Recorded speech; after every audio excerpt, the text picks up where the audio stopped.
welcome back to Getting Your Ducks in a Row. I'm your host Jason, and today I'm joined by Steff Wright, founder of the Gusto Group and one of the most forward-thinking voices in sustainable construction today.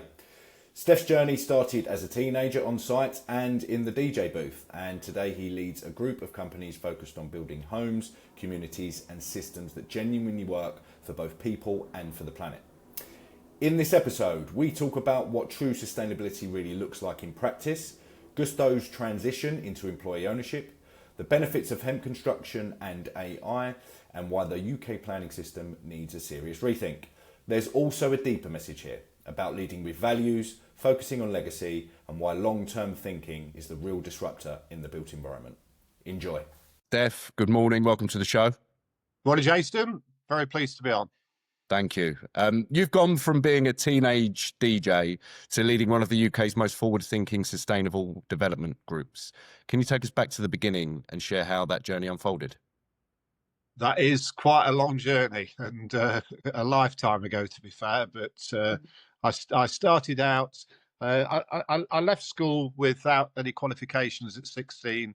I went to college to pick up a couple of O-levels, which I hadn't got at school, and also did an electrical engineering course alongside students from REME, which is the Royal Electrical Mechanical Engineers. So I was quite interested in sort of engineering and things really when I left school. I then went to work in a factory for about 6 months and saved some money up. I'd been to London and in between those times, and I'd worked in a club as a DJ. So I'd got a sort of appetite to be a DJ, and thought, well, really what I'd like to do is to buy my own equipment and set up my own mobile DJ outfit. And then needed some money to do it. So went and worked in a factory making bearings, ball bearing factory in Newark. And I remember when I was at the factory, my girlfriend, who is my wife for all my life, really, we've been together a long, long time. She was working in the personnel department, and I put an application in for a managerial, trainee managerial role. And she saw the application come through, and she didn't say to her boss that this was her boyfriend that was applying. And he said, "Oh, we've got a lad from the factory applying for this role. I suppose we'd better give him an interview, but obviously he won't be suitable for the role because he's just from the factory." Right. So I didn't get that job. And then the guy that I was working with on the machine, he was a machine operator. I was a feeder on this particular machine. He'd been there all his life, and he said to me that if I play my cards right, one day I'll have his job and I'll have that security for the rest of my life. And that was the trigger point, really, for me to just say, well, you know, I'm going to work for myself. I want to do it my way.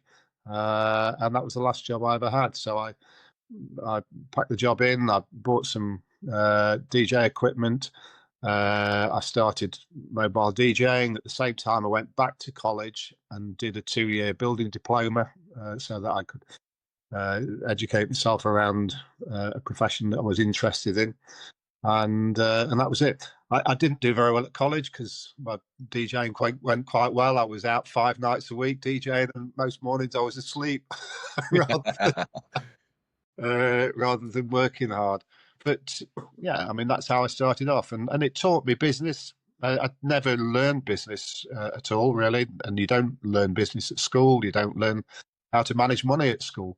You have to pick it all up as you go. And so I think, but the structure of running a mobile disco, you've got customers, you've got money coming in, you've got some expenditure going out, gives you the basics.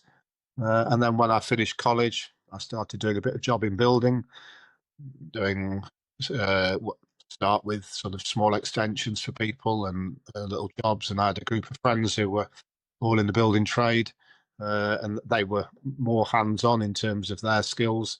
And I was really just trying to manage it all, and being very hands-on as well, as you do at the start out. So I always say I started off with a wheelbarrow and a van, and that's very true. You know, I bought a wheelbarrow, I bought a van, The van was literally on its last legs, but it probably did the first 2 years of my building career. And then eventually I was able to go to the bank. I'd saved up a bit of money, and this was back in the day when you could walk into a bank and have an appointment with a bank manager and a conversation with a bank manager and put a scrappy plan down on the back of a bit of paper and say, look, I want to buy this property. It was a property that was for sale for £25,000, and I wanted to split it up into 3 flats. And my plan was to sell 2 of the flats and keep 1 of them. And bank manager looked me up and down. He saw that I had money coming into my account through the DJing, and that I was able to keep a decent balance in my account. And he agreed to loan me the money, and that was it, really. No great sort of presenting a detailed business plan or anything. Here's the money, buy the property, go away, do it, sell 2 of them, which I did, kept 1, and then off the back of that I did the same again, bought another property, converted that into 3 units and split that up. Then I went traveling, went to Australia for a year and traveled around and saw the world a little bit. Came back, bought another property at auction, and that was a bit more challenging. It was a large farmhouse with a really large barn that needed converting and lots of stables, and we ended up splitting that up into 4 different units. It was a grade 2 listed property as well, so there was lots of challenges around conservation on that one. And then the first of the sort of financial crisis hit. So that must have been in about 1989, and that's when interest rates went up to, I think they peaked at about 15%. I was borrowing at 3% above base at the time, so my borrowing costs went up to 18%, and I'd got the big property there, which I hadn't managed to sell. I think I got 2 properties there. And so it was right, okay, now I need to be a builder and earn money just to service that debt, because obviously the housing market had collapsed completely. Well, there were stories at the time of people just posting their door keys through the bank's letterbox, basically, just have it back. There's nothing I can do, you know? Really sad time. I mean, at 15%, I obviously I knew they went up high, but 3% above base as well. I mean, that's crippling. It was. Yeah. But it teaches you that our industry is a cyclical industry. Business is cyclical. Recessions and boom times are cyclical, and you've got to feel the pain, I think, sometimes, and ride them out. And the only thing to do there was to start working hard, doing jobs for people, finding opportunities to generate money to service your debt. And I managed to trade through that, and then eventually decided that new build was easier than retrofitting, and we did our first new build, bought a little plot of land and just built 1 unit, and then it grew from there, really. So yeah, I mean that's the sort of background story to it. It's a great story, and it's one I'm just sort of unpacking some of that for our listeners, and I've got a couple of questions which I'll come on to. But it seemed to me, and I hope you don't mind me saying this, Steff, but you came from humble beginnings. You know, you had a fantastic grounding by the sounds of it as well, which has stood you in good stead going forward. You know, you mentioned your schooling there, coming out of college, not necessarily the best qualifications, and then sort of using your own momentum and ambition and nous to sort of carve your way through, really. What you mentioned there about going to the bank, getting your first 25 grand or whatever it was to convert this building into 3 flats, to then sell 2, you wanted to keep 1. And you mentioned that, you know, the process of obtaining that loan was, you know, pretty easy.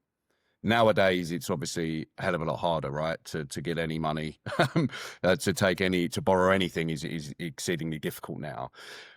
The reason I mention that, the path that you took there and the sort of process you went through to sort of start building your portfolio and growing your sort of your business, do you think that process or that path is still available to people today that are perhaps in the position that you were in, when you came out of college, not the best qualifications, got a job DJing or whatever else, but have some income, but are looking to go into that sort of property investment? Is that avenue still open, do you think? I think it's a lot more difficult than it was, because you're not dealing with people in the same way. There never seems to be somebody at the coal face who's got the ability to make a decision on anything. Everything has to go back. We've just borrowed to buy one of our factory sites. Basically, we've got a manufacturing business, which we'll probably talk about during this process. But we wanted to buy out the freeholder, and to buy out the freeholder, we needed to raise a few million quid, and so we've done that. But the process of doing that has been an absolute nightmare. And it's just in terms of ticking boxes, because nobody is prepared to take a risk. There's nobody that you can sit in front of that can look you up and down and weigh it up. Everything is done against tick boxes, and unfortunately, those tick boxes are not going to put somebody like me back in the day in a very good light. I wouldn't have ticked any of those boxes. I hadn't got experience in construction. I hadn't done anything like that before. So why would they lend me money to do something like that? Whereas people, need to be empowered to be able to take that first step. And so I think it is more difficult, much more. Yeah, the sort of phrase you mentioned there, people being empowered, I think is the key point, and the systems that are in place now surrounding most things really remove that. And remove the ability for someone, i.e. human being, to sit in front of another human being and assess them based on a conversation and not just how they look on a computer screen. Which is, my background in terms of, going to school and coming out with, GCSEs effectively. I did my A-levels later on in life. Because I felt like I needed them, which I didn't actually in the end, but it was something that I wanted to do. But similar sort of background, really, not the DJing, I might add, but coming into business and finding your way. And I think I don't know if this sort of rings true for you, but I think my background coming out of school at 16, which you can't do anymore, and going straight into work. I worked in the legal sector. I was a barrister's clerk for 10 years straight out of school, before starting this business now as essentially a side hustle 10 years ago, and then transitioning in time over to this full time and then building the business out. But the reason I mention all that is what I learned coming out of school at a young age, going straight into a pretty hard and fast industry, and everything that taught me in terms of just sort of business acumen, understanding how the business runs, because the role I was in, you're very much frontline, and you're working in a small team, and also having the resilience and sort of consistency to persevere with things. If I hadn't gone through that, there's no way I would be here now running my own business. I don't think. That grounding was massive for me.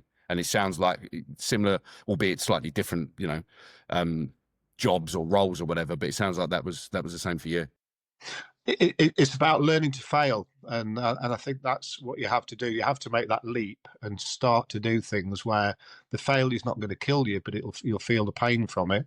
And that, to me, is what that is the key skill set of an entrepreneur. It's being able to have a gut feeling on something, decide to go for it, feel the pain when it doesn't work, adjust, do something different or pivot slightly, and then keep going and going and going. And then, as you get more experience, you hopefully make more right decisions than wrong decisions. So I suppose the characteristic that needs to be on that tick box list that isn't, has this individual got what it takes to push through?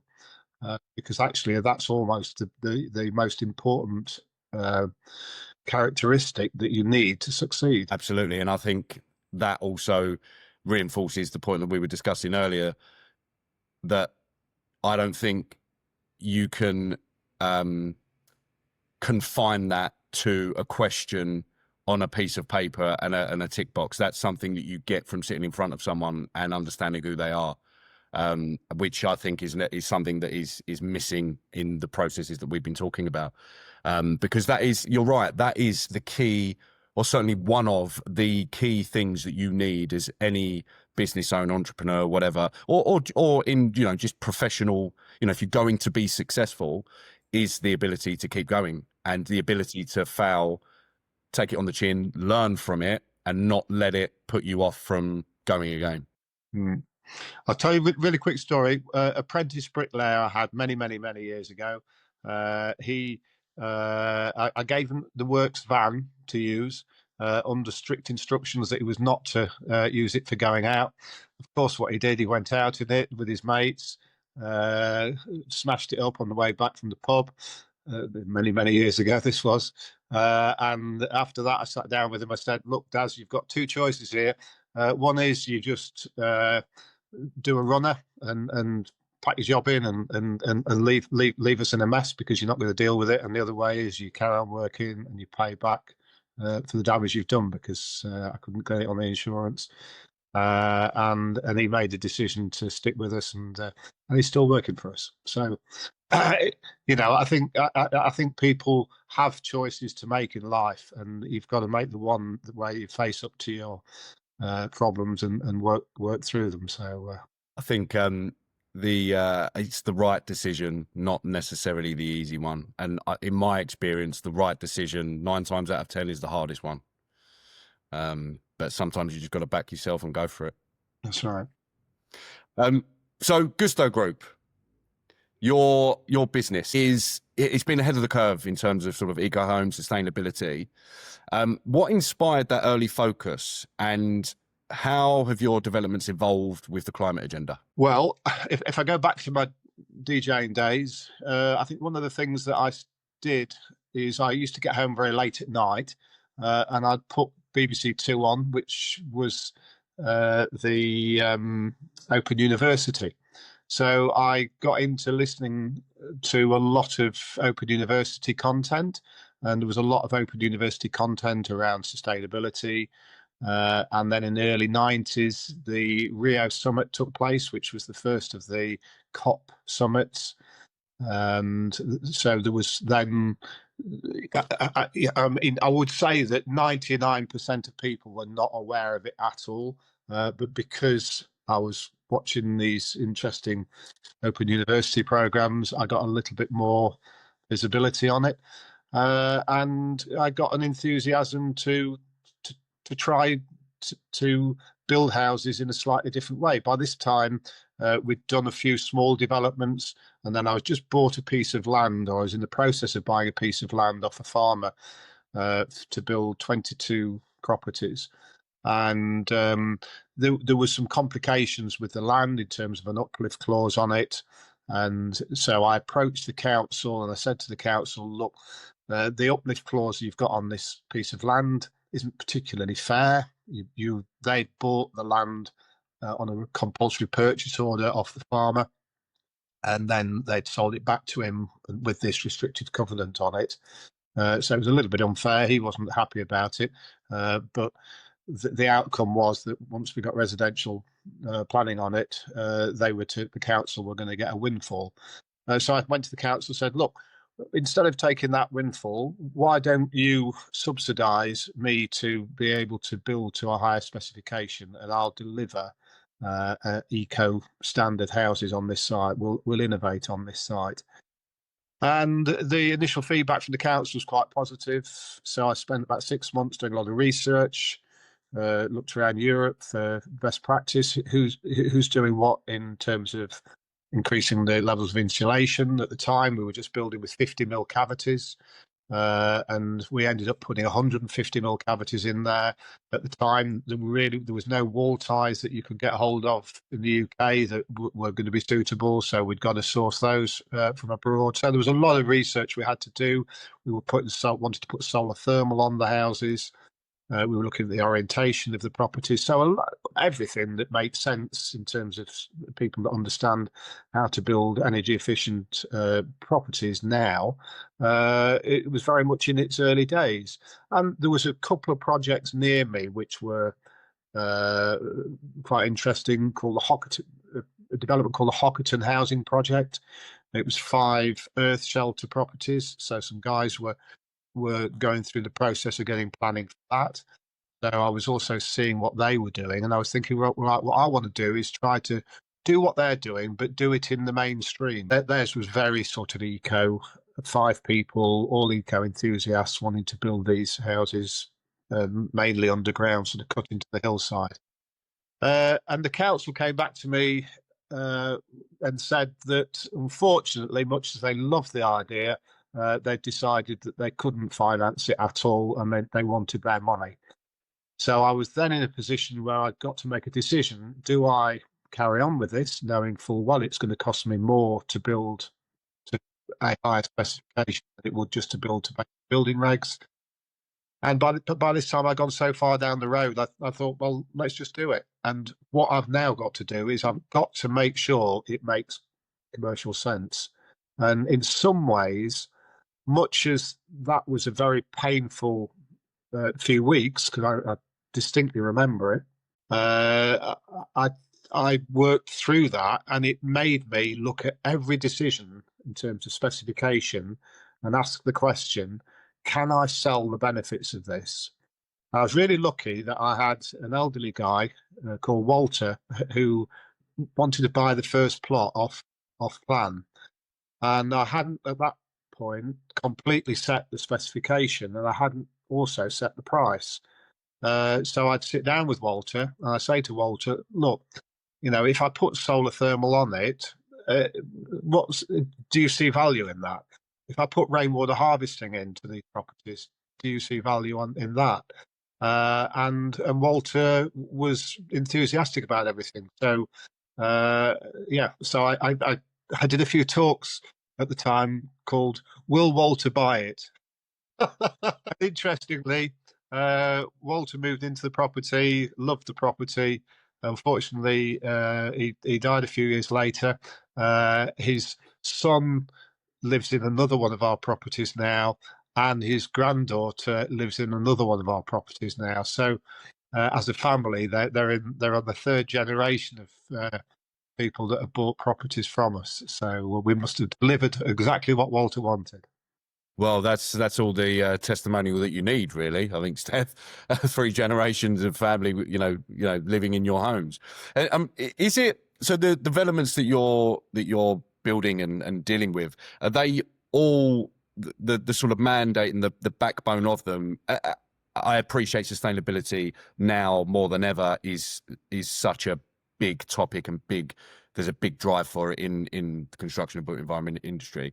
But it sounds like you were well ahead of the curve here, and and I imagine that was a difficult time for you, actually, when you're trying to push boundaries and you're trying to be innovative and do it a different way. People, when you're ahead of that curve, it's often a hard sell.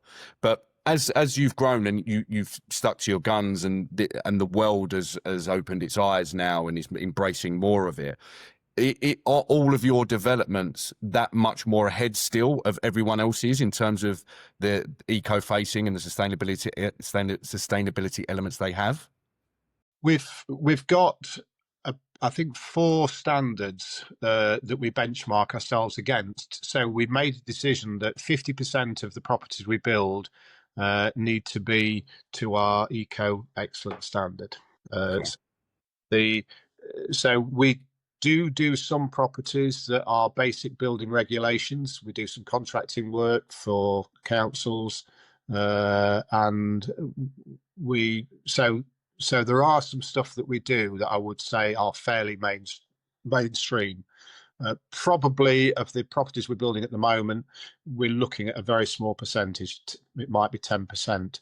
The vast majority of what we do now are fully electric. We're not putting gas into any houses.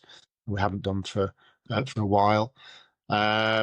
And then we're just starting a site now. In fact, we're on site building 40 to the AECB standard, which is the Association of Environmentally Conscious Builders standard, which is a form of passive house. It's passive house light, so it goes through the same modelling as passive house, but it isn't. It's a more commercially viable standard than pushing all the way to passive house, because you get diminishing returns as you get close to passive house. So yes, so I wouldn't say we do everything to that standard, but we try to push towards that standard where we can, and we do that through negotiating on planning consents. So where we're delivering these 40 ACB standard homes, we've been able to not be required to build affordable housing on that site. Now, that wasn't because we approached the council and said, look, we don't want to build affordable housing. The council actually said, look, we've got an oversupply here of affordable housing. We could take a commuted sum. And at that point, I went back to them and said, well, look, as a council, you've signed up to the climate emergency. You're not building anything apart from standard houses across your district. Why don't we push the boundaries here on this site, and then we'll open that site for other developers to come down and have a look at. You can use it as a learning case, and in some ways the council thought that was a good idea, but then when it went to committee, we ended up getting a refusal on our planning application. Not for that reason, but for other reasons. And then this was on an allocated site as well. I mean, really frustrating. We had to go through to appeal. We got it on appeal, and we're on site, and that's cost us probably 2 years. So, the planning process is an absolute nightmare. The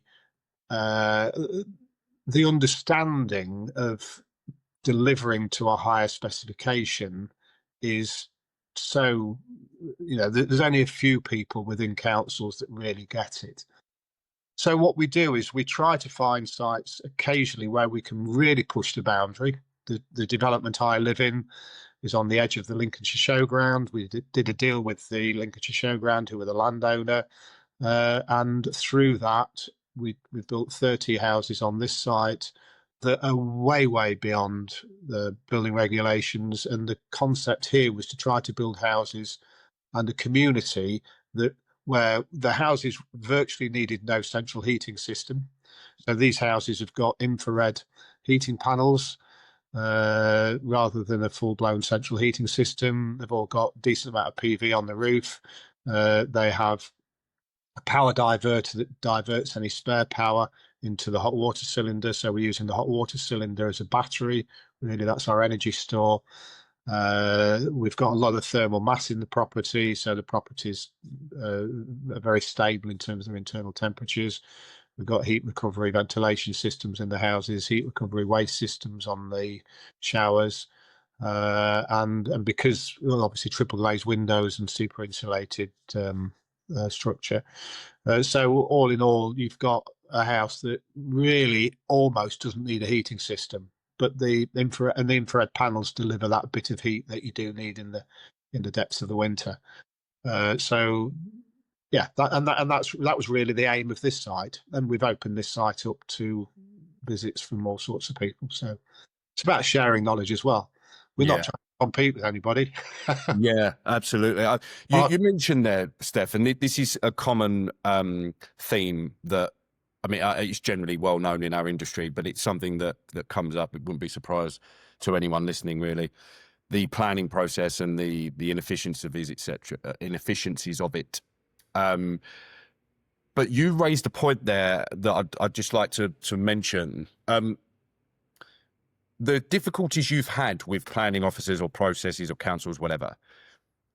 Do you think that is obviously there? I imagine the general inefficiencies of the process contribute to any delays, but it sounds like there may be a bit of a knowledge gap and some resistance, or I say ignorance, maybe that's too weighty a word, but there seems to be a lack of understanding, perhaps, of the methods that you're implementing. And do you think that is causing delays and rejections, etc., in the developments that you're involved in? I, yeah, difficult. There's certainly a knowledge gap, without a doubt, and so most councillors, most planning officers really have never experienced a house that is built to a higher specification. And unless you've experienced it and lived in one, then it's difficult to be able to really sell the benefits of it and understand the benefits of it, and therefore try to use the planning system to drive standards up. Yeah. What we need is basically building regulations to force everybody to build to a higher specification. I know we've got the Future Home Standard coming through. What it will actually look like when it comes through, I don't know. I mean, we're building way beyond that standard already.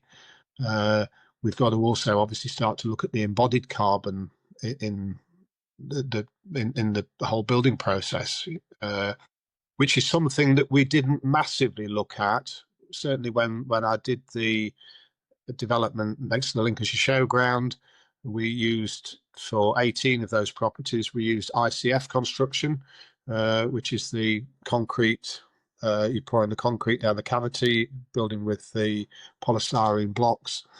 Very good system in terms of the performance of the houses, but obviously you've got a big carbon footprint that sits there with the concrete. So I'm an investor in a company called Hemspan, and Hemspan are developing, or have developed, a panelized system using hemp. So basically, hemp is a very fast-growing crop. It sequesters a lot of carbon as it grows. It pushes carbon back down into the soil, and obviously locks carbon up in its own, in the body of the hemp as it grows, and then that hemp is then turned into a boarding system, which has passed all its BOPAS accreditations, and then you also use the hemp to create the insulation, and they've developed a panelized system that locks carbon into the fabric of the building. So, that's the next step, is really having very high performing buildings that are locking carbon up within the fabric of the building, rather than having a large carbon footprint through the building materials. So the solutions are out there, and there's a lot of farmers in the UK that are keen to grow hemp. So I think that we're going to see a lot of growth in that, around that opportunity for new natural building materials, and we need examples of them. So when I go back to your question, yes, councils need to try to find opportunities to build a small amount of new types of development, to prove and show to everybody, how much better it can be, how it can work, and that we can roll out and scale up. And to a great extent, I think the strength that we've got as a company is that's what we've been doing for the last 25 years. I can take you on a tour around lots of different developments, and you can go and knock on the door, and we can talk to people that live in these houses, and they'll tell you exactly how well those houses perform. They'll show you their bills and show you how much it's cost them, a month in electricity. And also the community element of what we build, because when I built the development next to the showground, that was really where I first started to think about designing community into your development. So we did things here like we put communal bin stores in, rather than everybody having their individual bin store. Now you'd say, well, what's that got to do with community? Well, it means that firstly, it's a far tidier site. We haven't got bins everywhere, but it's a meeting point. People bump into each other when they take their rubbish to the bin.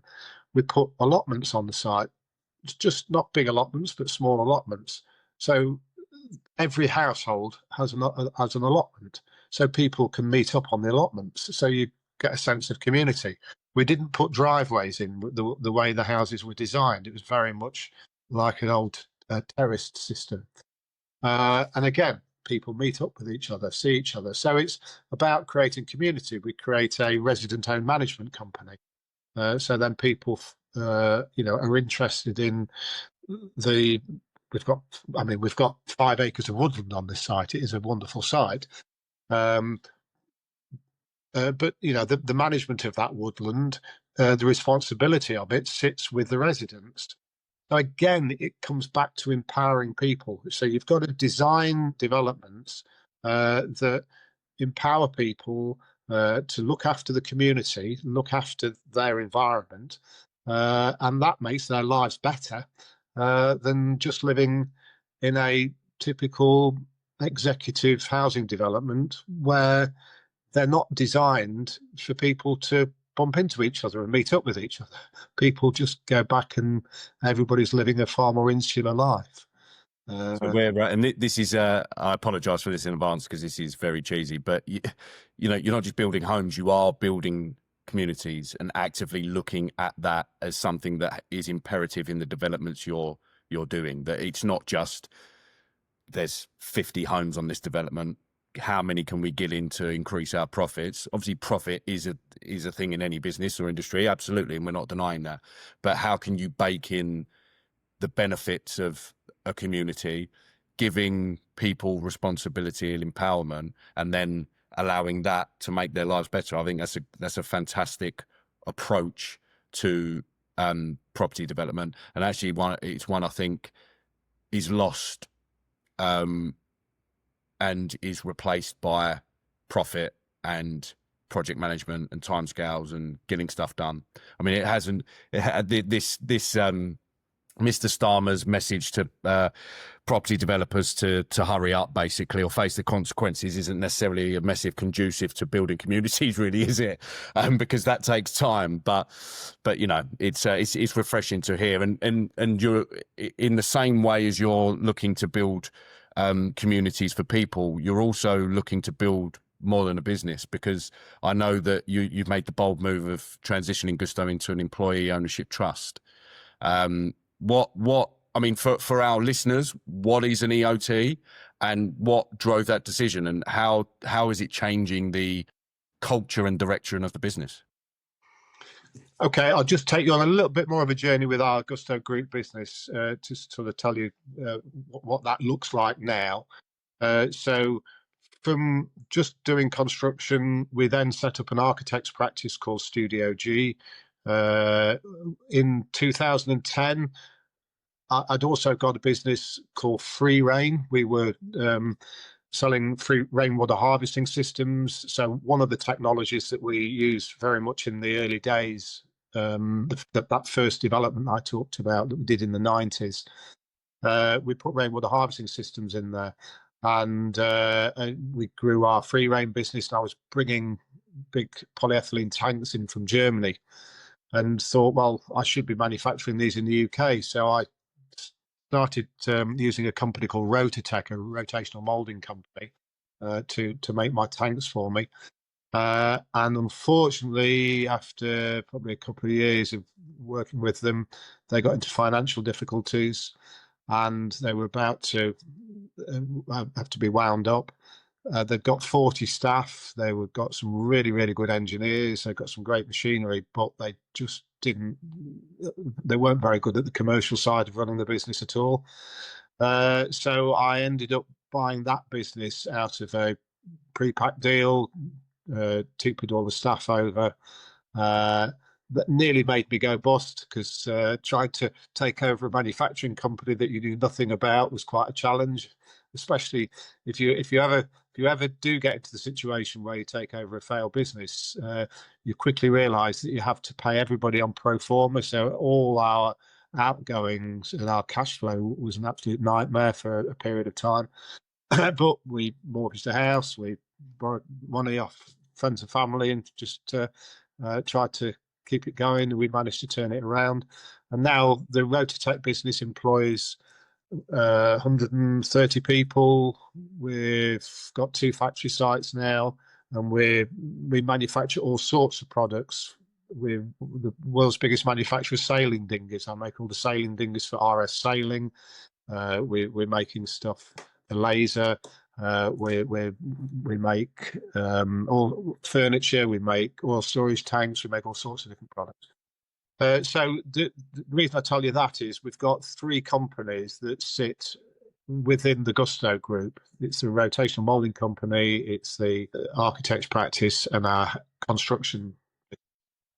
And so what I then did a couple of years ago, we took all those companies through the B Corp accreditation process, and we became B Corp accredited, which means that we have to, within our articles, make a commitment to focus on people, planet, and profit. We're still obviously a profit-led business. We need to profit, but equally, our decision making should also focus on the environmental impact of what we do and the impact on our people.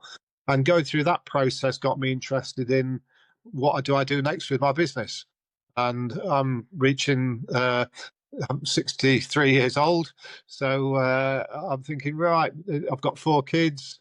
They all on and off have done work within the business, and but I didn't really want to dump this big beast that I've grown on them. So do we sell it out, or do we look at transitioning to an employee ownership model? And that's what we're doing. So we've issued growth shares to all our staff. We put a growth plan in. Our idea is that within the next 2 years, we will double the size of the business, and then at that point we transition over to be an employee ownership trust. So I've given all my staff one of these, and you'll see it says on the hat, employee owner. And that's the big thing, because I've got guys on the factory floor, I've got guys on site that have never owned anything before, that don't understand anything about business, that have never been taught anything about how to manage their own money. And now we're sharing information on the performance of the business. We're trying to make everybody understand that if they can make their process more efficient, then that will make the business more profitable. And if they've got their employee owner hat on, then that's going to benefit them. So I think it's a really interesting process to take a business through from being a privately owned company, which we looked after our staff well, and it was, hopefully it's a nice place to work for people, but into something that actually empowers people as employee owners. So we're on that transition journey at the moment, and see where we get to. Yeah, it's fantastic, and I love the legacy piece there that you mentioned, Steff. You've been in business for 40 odd years, however long, and you've built this company over the past 25 years, I think you said, into a bit of a beast, I think is the word you used. And what do you do? Do you want to pass it down? Do you want to just sell up and call it a day and just be taken over or whatever?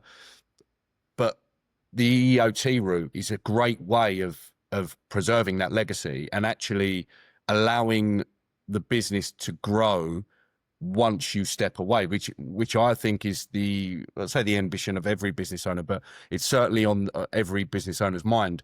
You know, when you're in the thick of it, like we are, you don't really give it much thought, but there does come a point when you start thinking, well, hold on a minute, what happens now when I eventually step away? What do I leave? All of these people that work for me and have done for years, I imagine in some cases, how do I preserve something for them and for my family? And it's a fantastic way to do it. We're working with a civil engineering firm, and they transitioned into an EOT a couple of years ago, I think. And the difference, I mean, they were already relatively successful, growing business and, doing very well.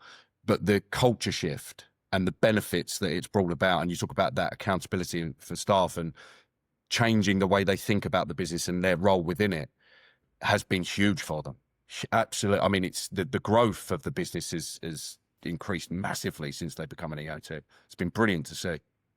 Yeah, and I think, you know, there's a massive disconnect within the economy between individuals who work for companies and the owners of businesses, the shareholders that extract value. So, you know, it's become far more clear to me that, you know, that I'm a value generator. Our business generates value. Our employees generate value. That's what we do. Big investors extract value. Our landlord at the factory was extracting value out of us working hard in that factory, and wasn't reinvesting in the building, wasn't enabling me to reinvest in the building. So it damages the economy. We need to understand the difference between value generators and value extractors. Now, you know, I'm not saying everything's wrong with organizations that extract value. It pays people's pensions, and you know, in certain sectors that's probably a good way for it to work. But we also need to understand that there's a different way of doing it, and I think it'll be interesting as we go on this journey to learn more about employee-owned companies and try to work more with employee-owned companies. So you then look at your supply chain. You know, we try to work with B Corps. We try to work with employee-owned companies. We want to work with local companies, but you still need those companies to be good at what they do, efficient. You know, at the end of the day, it's business, and we're all employee owners. I see the drive though for obviously absolutely you have to make sure that whoever you're partnering with or working with they can fulfill the brief, as it were.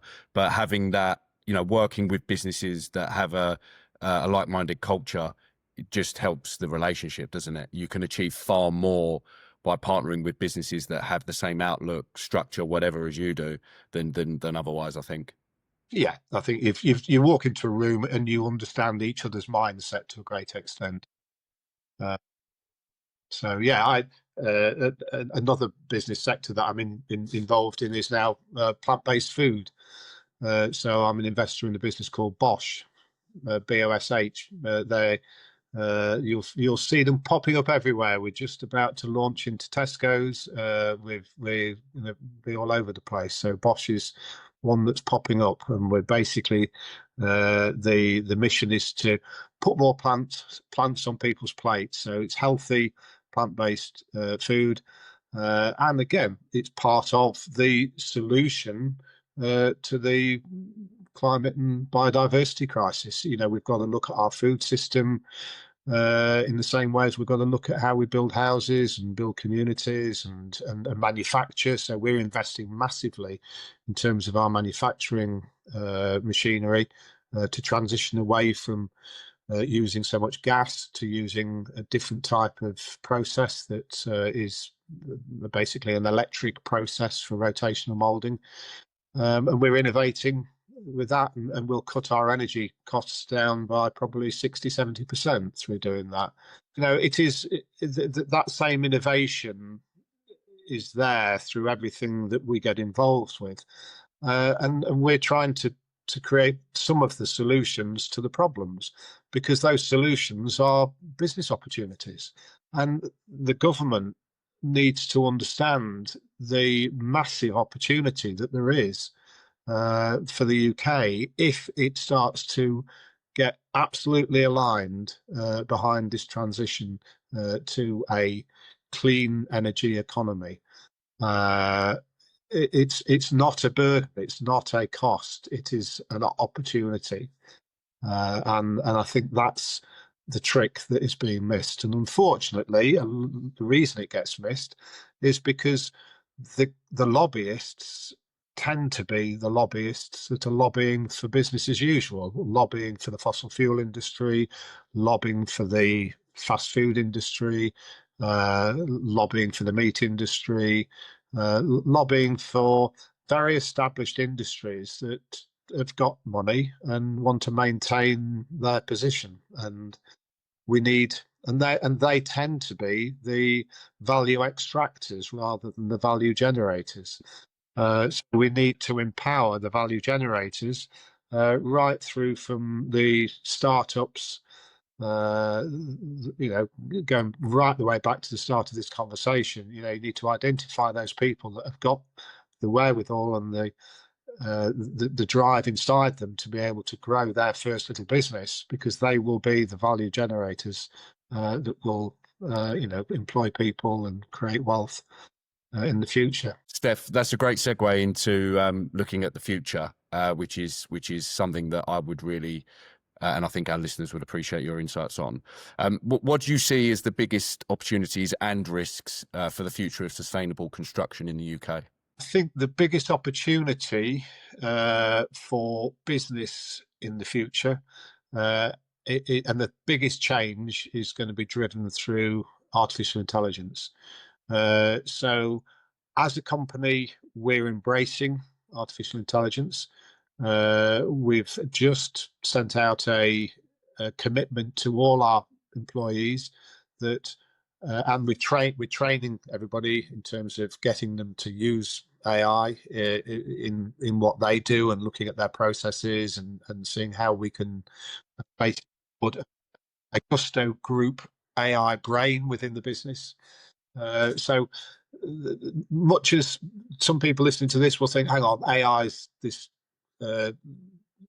tool that's going to sap loads of power and is going to bring us to the end of the world, it's also a tool that can massively speed up change in terms of innovation, and it needs to be embraced by people that are driving forward in terms of sustainability, alongside people that are going to be using it for all sorts of other things. So obviously there are big issues and big risks with AI, but there's big opportunities. So basically we're going to empower our business to adopt AI so that we can communicate better, we can grow more quickly as a company, we can innovate more quickly.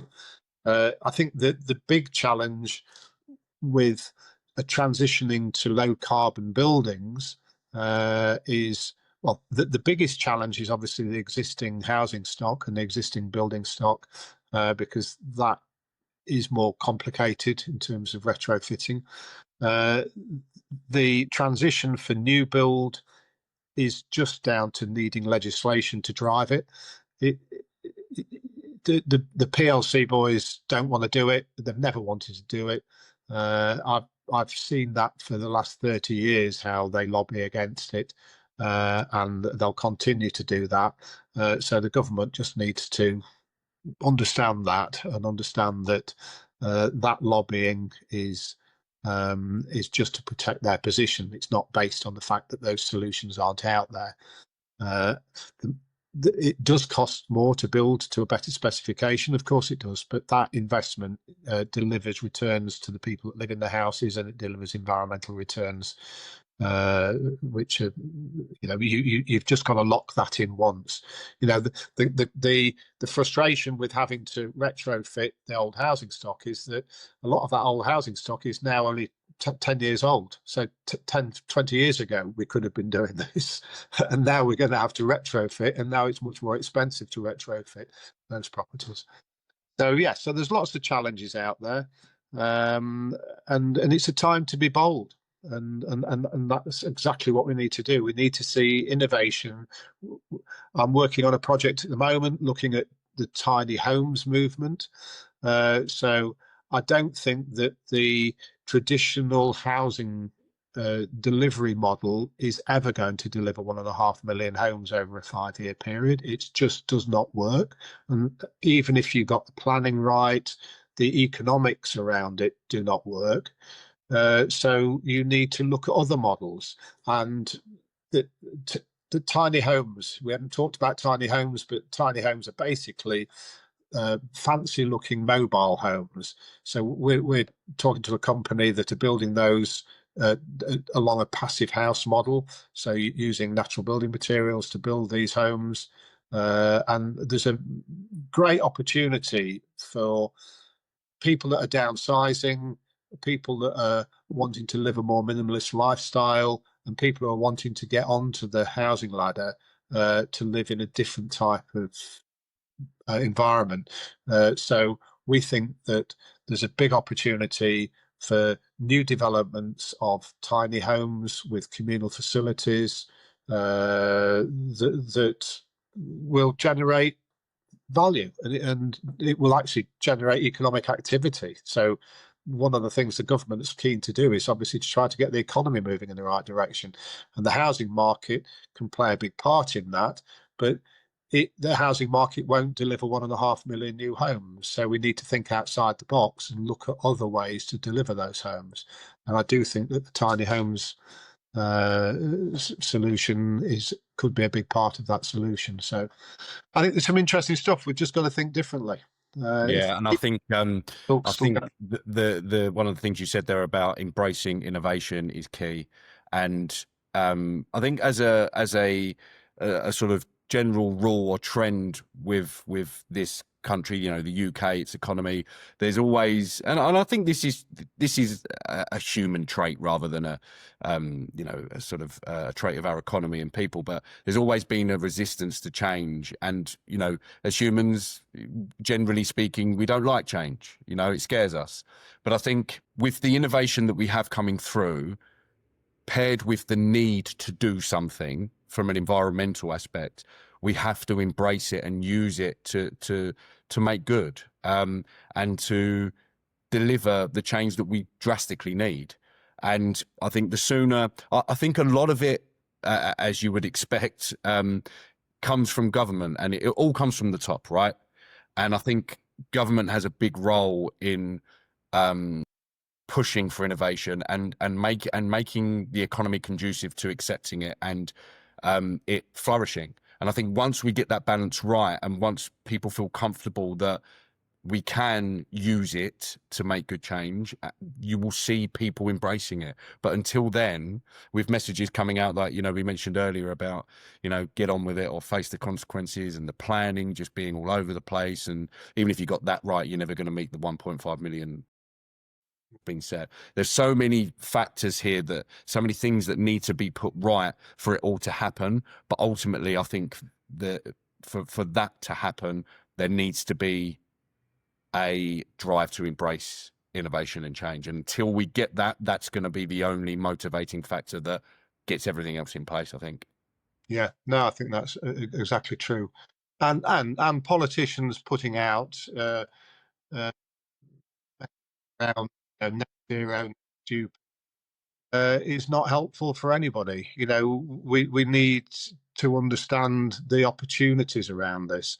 I'll finish off by telling you who my landlord was. I said earlier that I've bought one of the factory sites out, and I bought it off Richard Tice, who's the deputy leader of the Reform Party. So I know Richard well. He's been my landlord for the last 10 years.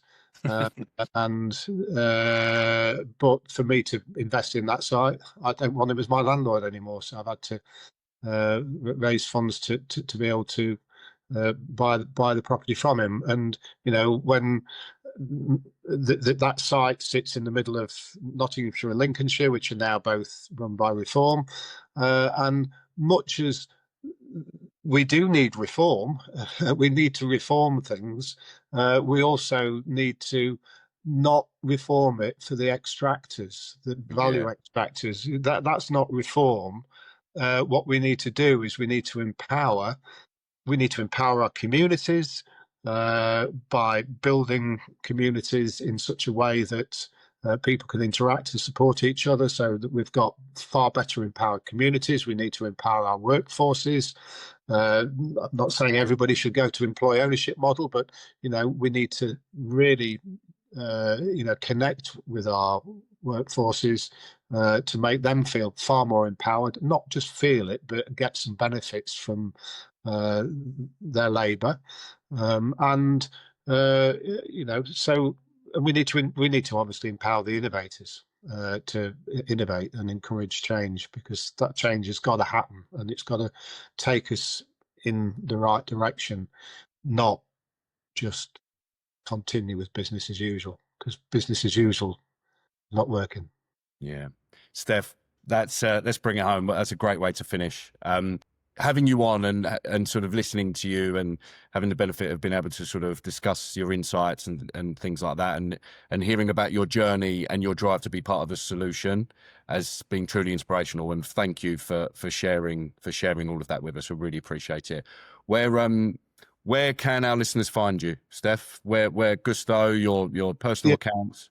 Yeah, they can follow me. I'm Steff Wright, Steff Wright. I'm on LinkedIn. Gusto Group, Gusto Homes, Gusto Construction, Rototech. We've got a small marketing team that are doing stuff for us. So follow those. Follow our Bosch business, the BOSH, the plant-based food business. You'll see them popping up. Hempspan, the business that's developing the hemp building system. So we're doing some interesting projects with them. We're just about to build a new co-op store using hemp, which is going to be fantastic. That's for Lincolnshire Co-op. So the strapline there will be growing our own stores in Lincolnshire. And that's what we've got to do. We've got to persuade these companies to dip their toe in the water around innovative solutions, and that's what we're trying to do as a company. We're keen to partner with investors, landowners, and councils, and anybody. We basically operate on the construction side within Nottinghamshire, Lincolnshire, Leicestershire, Cambridgeshire a little bit, so around that sort of footprint. Brilliant. Steff, as we say down south, you're a legend.